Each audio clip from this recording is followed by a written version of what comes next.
Hello and welcome back to my channel. This is Reality with Diva D. How you doing?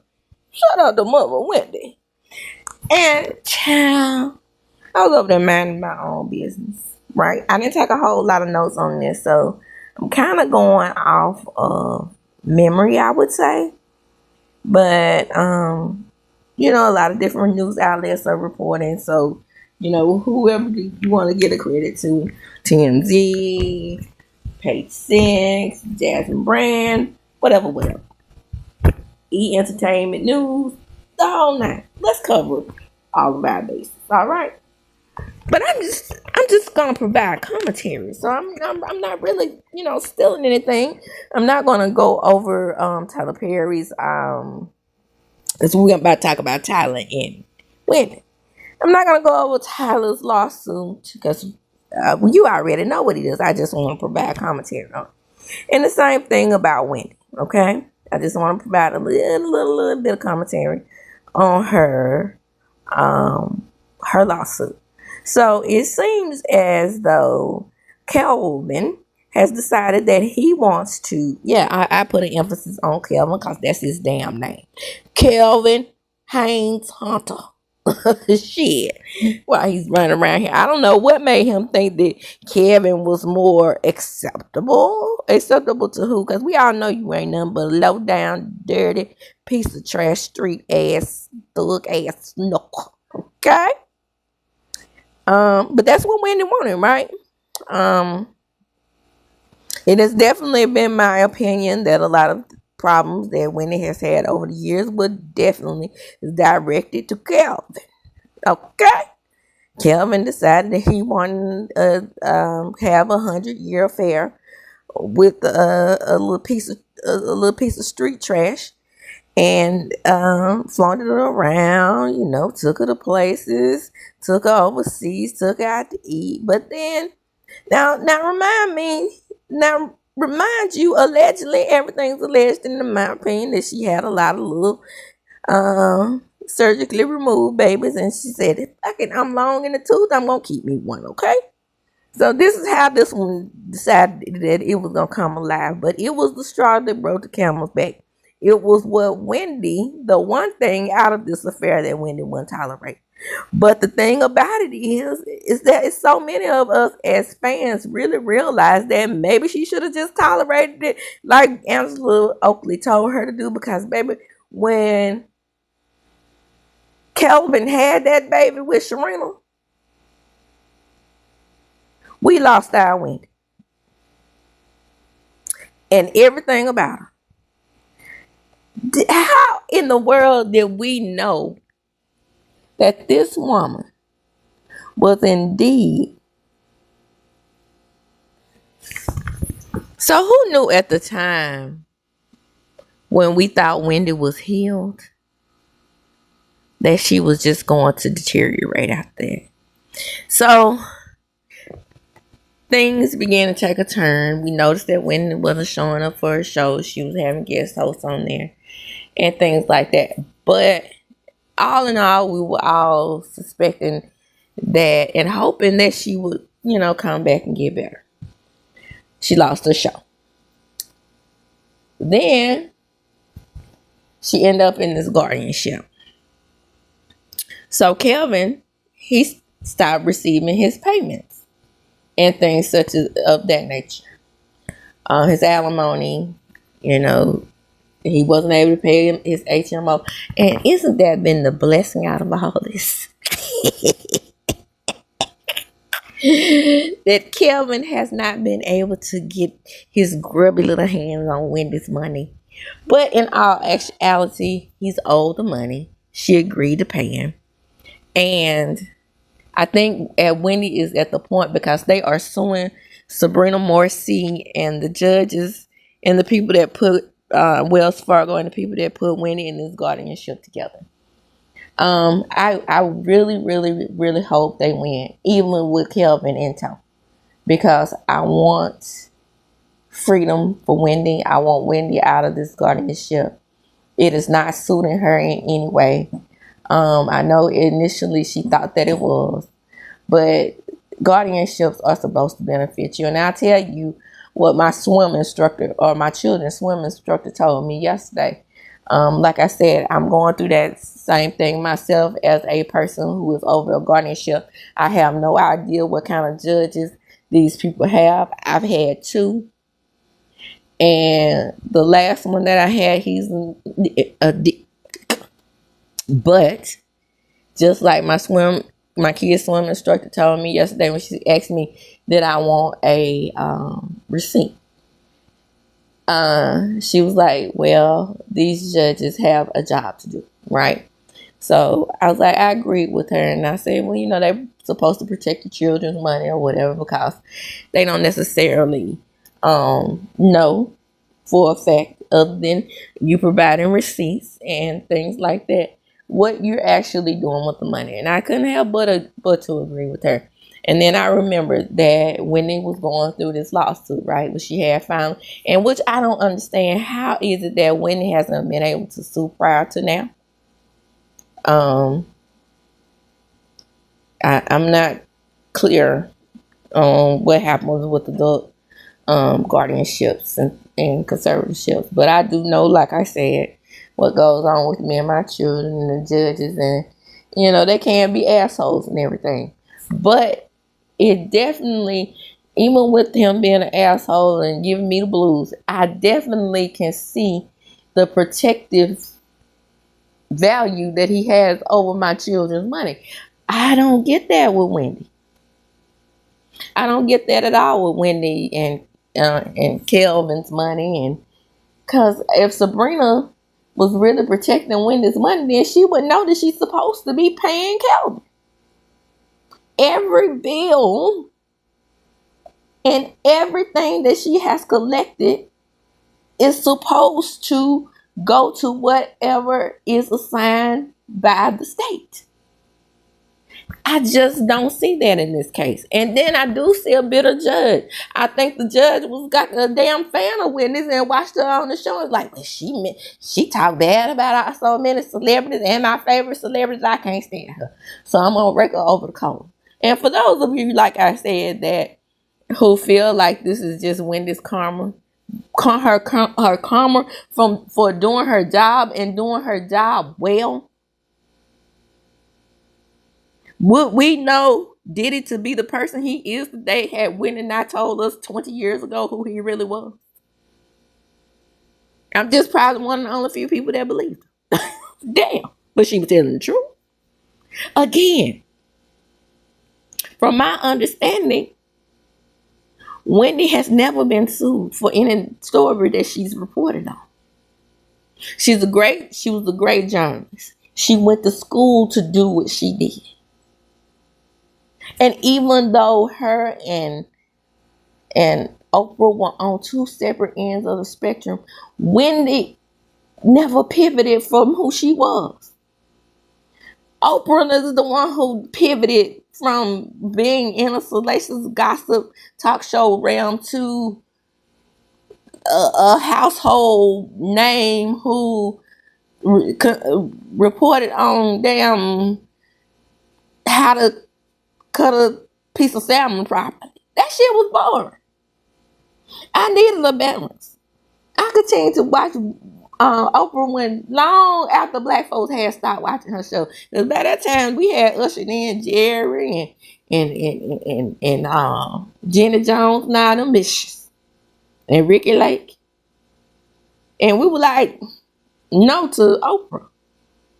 But everybody's like, well, Oprah is a white folks ninja. But the other people are white folks, so we still supporting a black person, right? Because it's better to support black if you're going to support black than support white and not support black at all. That's how I'm looking at it. But I said all that to say, whatever Wendy Williams was doing, it is missed. I don't watch Kelly Clarkson. I don't watch Sherry Shepherd with her judgmental big tit ass, hog head, took that lady job. I don't watch Jennifer Hudson, Jennifer Hudson has no damn journalistic skills that I know of. Period.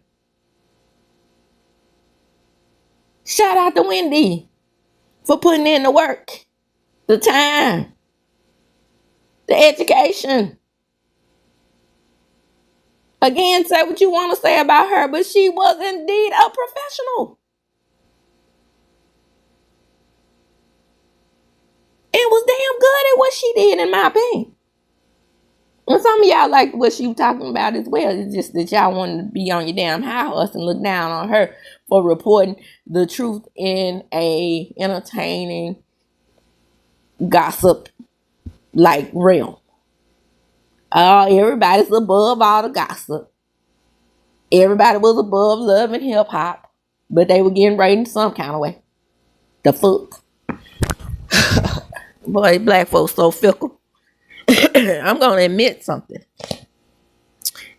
and excuse me, that I never, and I'm always admit, I never take on the personalities of Jocelyn or a Josephine or whoever.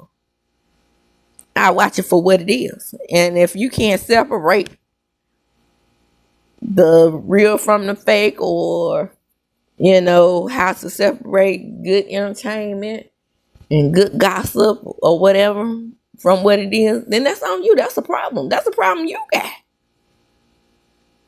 I've always wondered how we as black people take on every black person problem. We did it, boss. We's did it. We's so embarrassing.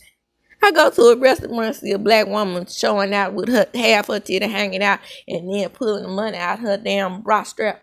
And I'm like, and you hear the black people whispering, oh, she embarrassing us. The fuck? She embarrassing herself.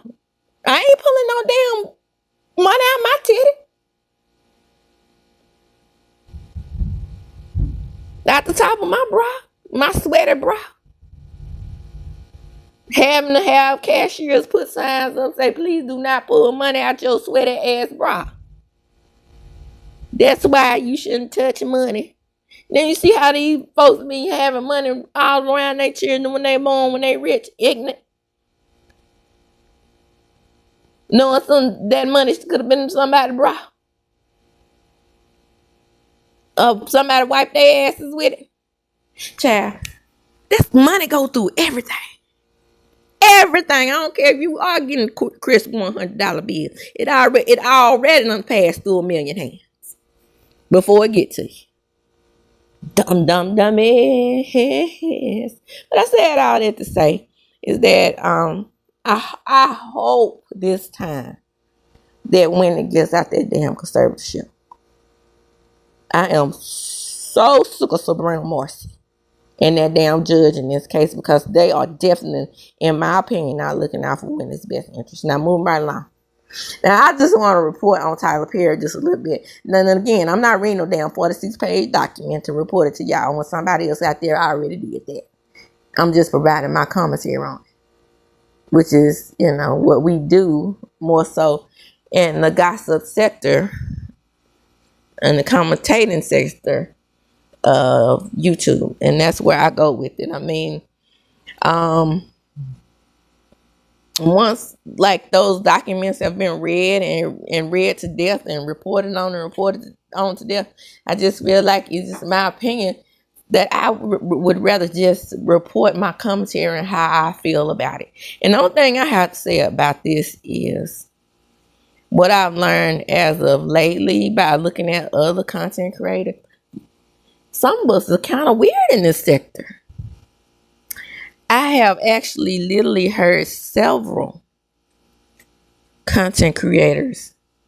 Again, once we's get millions, once we's get billion, there we go with that we shit. And then we sick boss. Shout out to Malcolm X. You remember how he told a story about the house ninja and the field ninja, and how the house ninja would take on everything that was wrong with Malcolm. Boss, is we sick? That's how we sound when we represent black millionaires and billionaires. He don't give two shakes of a rattlesnake's ass about us, first of all. Second of all, yes, I do believe that Tyler Perry exploits black women's trauma. And while he does show successful black women in some of his shows, they are still in trauma. Look at Danny. He hadn't pulled Danny up from out that damn customer service job with an education yet. Andy, over there, can't make a right decision when it comes to a man to save her soul. Karen, successful hair and business owner, but got stuck up in that acrimony realm when he had her on that acrimony wheel, where he decides that he wants to remind black women that they should be grateful to have any old piece of kind of man, like Zach was at first, and then he wants to show how regretful the woman is after they become successful. So he can show you that in the end, you should have stuck around and dealt with the bullshit until he got on his feet. When we never know if that's going to ever happen. But then that puts the black woman back in a cycle of regret. You know, what he should have done with Karen is had her say, what? Oh, Zach is successful. He's moved on with Fatima. Congratulations. But now he let her stay in fucking misery for 5 motherfucking seasons. Looking at Zach on the come up with Fatima. He loves to put that trope out there. But we love our billionaires, boss. Yeah, boss. We don't want them to be taken down. And what? What exactly does this do for you personally in your personal life?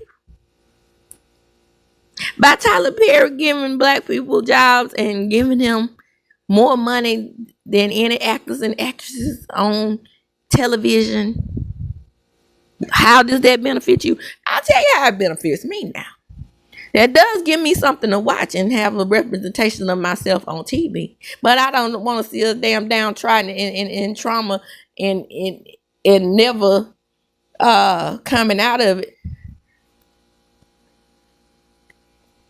Well, I'll tell you something that I agree with Erica De Niro on. Is when she said, you're not employing writers. You're not employing producers. You're giving the most important job to yourself. Because you may be paying actors and actresses. But what about all these other people that you can pay to bring up on your studio line? Motherfucker, are you okay? Them damn writing jobs. Producing jobs. Directing jobs. Step aside, Clyde. Run the fucking business of the part. You got that part down packed. You don't have to sit up there and add your. But you at the precipice now where you could just say, hey, look, y'all do it. I'm the CEO. Somebody gotta do it. Y'all write. Y'all direct. Let me put some black folks in that position. Let them come up in that way. Let me show a black woman who's a single mother, who's not downtrodden and beat up by the world. Let me see her in a business suit doing the damn thing where we are upwardly mobile, because we are indeed that. Can we see some of us? The most successful minority in America right now is a black woman. The most educated. Did you know that? I bet you didn't. Cause then what I hear? What do the fuck I hear? Other black content creator, female, on their damn content shows saying stupid ass shit like, oh, well, I started videos and I saw text messages and all I'm seeing is a bunch of flirtatious talk. Well, I saw the videos and I saw the text messages, and all I'm saying is Diddy having being very, what they call them, nasty. Well, let me tell you about Tyler Perry and his flirtatious talk. You are still a man in power talking to Dale. Excuse me, Derek Dixon. And all that flirtatious talk that y'all don't know about, this flirtatious talk. Can't we just flirt in America anymore? No. Now, when you're in power, when you are a person in power, you're supposed to act like you in power. And that is the actual definition of quid pro quo. You are in power and you make suggestive language to somebody that's your subordinate. I'm going to tell you, I worked with a couple when I first started working. We did not know they were married.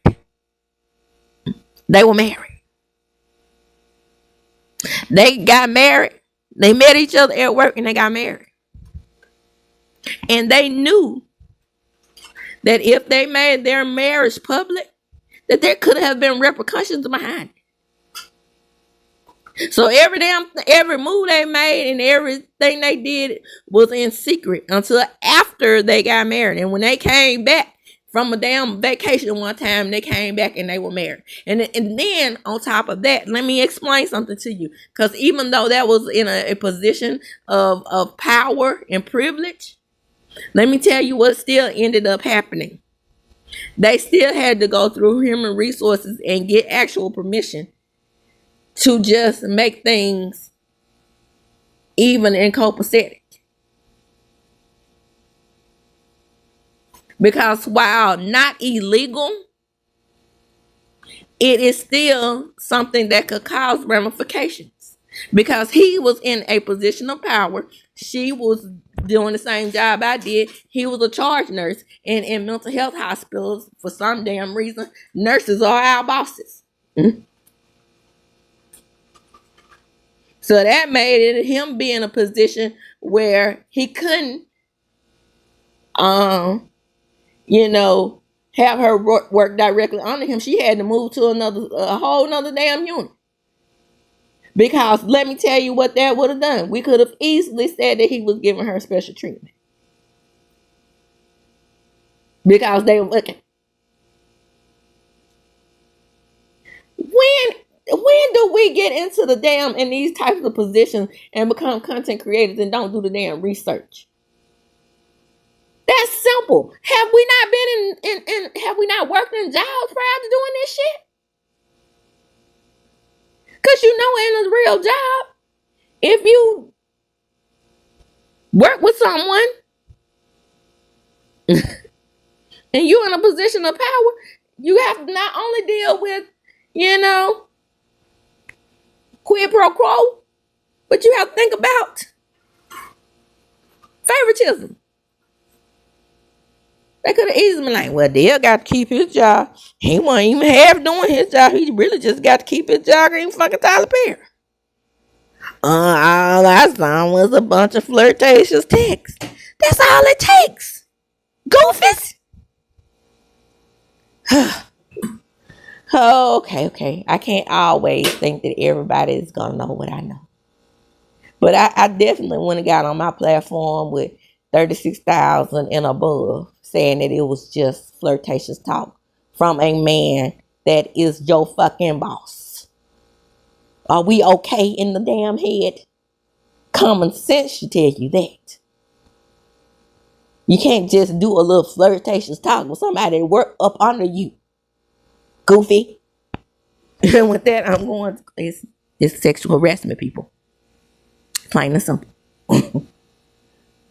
Then I'm going to close. Come on in. Like, comment, subscribe to my channel. Hit the notification bell button. You will be notified when I upload a video. Share the video. Why? Because sharing is caring. And as I do, when I close, I'm going to talk them up. Deuces.